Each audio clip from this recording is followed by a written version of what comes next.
பாலிவுட் இயக்குனர் ஆதித்யா தார் இயக்கத்தில் ரன்வீர் சிங், மாதவன், அக்ஷய் கண்ணா, சாரா அர்ஜுன் உள்ளிட்டோர் நடிப்பில் கடந்த டிசம்பரில் வெளியான படம் துரந்தர் 1350 கோடி ரூபாய்க்கு மேலே வசூலிச்சு மெகா ஹிட் அடிச்சிச்சு.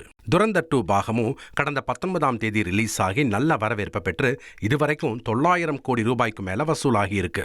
துரந்தர் படத்தின் முதல் பாகம் 3 மணி நேரம் 25 நிமிடங்கள், இரண்டாம் பாகம் 3 மணி நேரம் 49 நிமிடங்கள் ஓடும் விதமாக ரிலீஸ் ஆகியிருக்கு. அதே சமயம் இந்த படத்திற்காக கிட்டத்தட்ட 10 மணி நேரம் ஓடும் விதமாக காட்சிகள் எடுக்கப்பட்டு அதில் கிட்டத்தட்ட 2.5 மணி நேரம் காட்சிகள் வெட்டி தனியாக எடுத்து வைக்கப்பட்டு மீதி படம் தான் 2 பாகங்களாக ரிலீஸ் ஆகி இருக்காம்.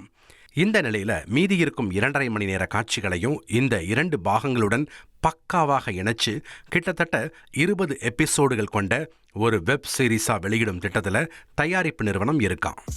சினிமா உலகை ஃப்ரேம் பை ஃப்ரேம் படம் பிடித்து காட்டும் தந்தி சினிமா சேனலை இப்போவே சப்ஸ்கிரைப் பண்ணுங்க.